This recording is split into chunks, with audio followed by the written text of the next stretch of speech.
Je suis la directrice de la Fondation Diseñando Sueños en Bolivie, qui travaille en lien avec Lifetime Projects à niveau international.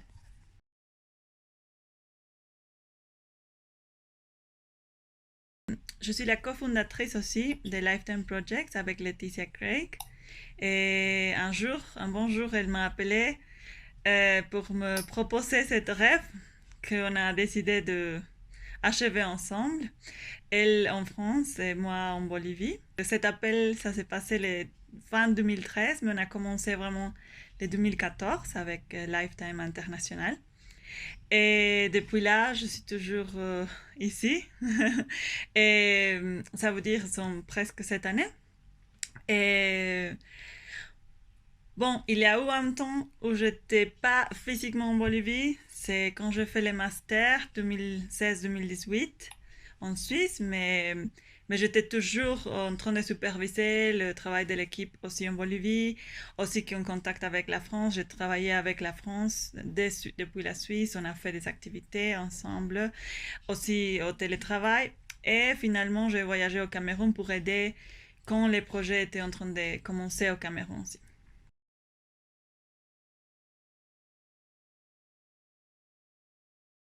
J'habitais pas ici pendant 4 années, j'habitais à Dubaï avant toute l'histoire que je viens de raconter, de 2018 à 2012. Et quand je suis retournée en Bolivie, j'avais retourné avec la volonté totale de travailler pour mon pays et au service des populations vulnérables. Et j'avais pas les choses très claires si je voulais travailler pour les femmes, pour les enfants, pour les personnes avec des capacités différentes. Bon, un grand monde de possibilités.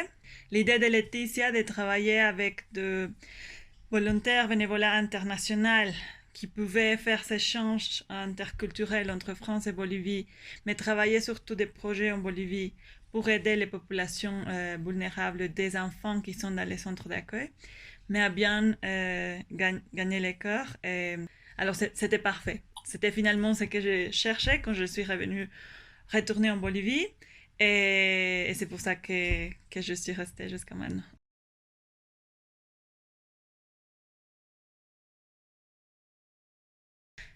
Les choses les plus valorisantes, c'est ces petits changements qu'on peut arriver à voir, à sentir, à écouter.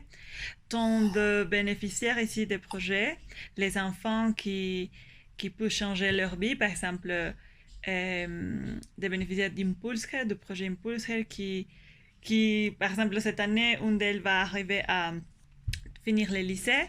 Donc, quand elle avait 15, elle pensait elle va jamais arriver, non? Les changements de je peux pas, parce que c'est ça que j'ai appris, que je peux pas, et à la transformation de je peux, et je vais rêver pour achever plus. Ça, plutôt, est aussi toute l'amour qu'ils te donnent quand tu vas travailler sur le terrain avec eux dans les centres.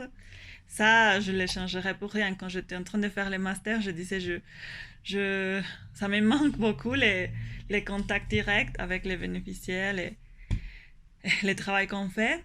Et, et après, au niveau des bénévoles, aussi ces changements parce que beaucoup d'entre eux nous sont surpris. Ils ont beaucoup changé après son expérience en Bolivie. Et ça, pour nous, c'est très important. Ça nous touche grandement.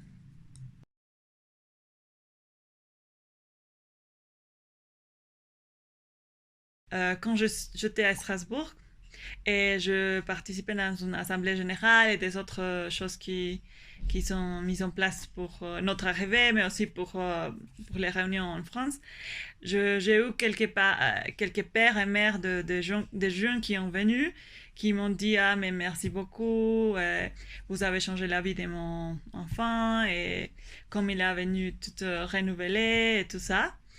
Alors ça change vraiment, ça me touche beaucoup, comme j'avais dit avant.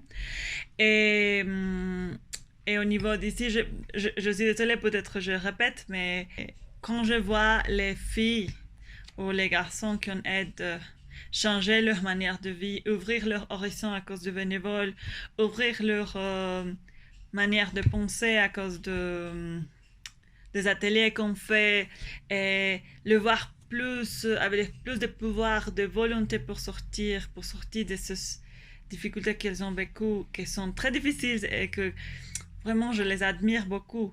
Mais voir que les projets ont un impact sur leur vie positive, quelquefois tu n'arrives pas à tes buts, mais quelquefois oui.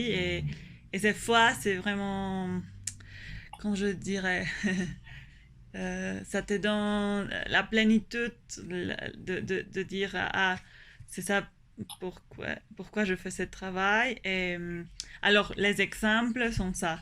J'ai eu par exemple le dernier exemple plus spécifique, c'est qu'une bénéficiaire, la bénéficiaire d'Impulse qu'on aide maintenant, à ses 15 ans, 14 ans, elle était dans des situations très très vulnérables, très compliquées.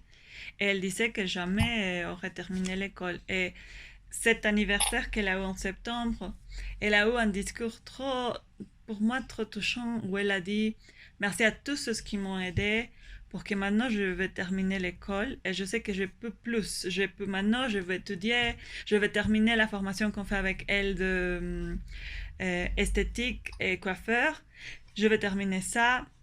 Je vais aussi étudier comme travailleuse sociale et je vais aider plus d'autres gens. Et quand tu vois cet impact positif qui aussi rencontre un autre impact positif de-là de tout ce que toi ou l'association ou même internationale ou locale fait, ça c'est, je pense, les moments de plénitude aussi.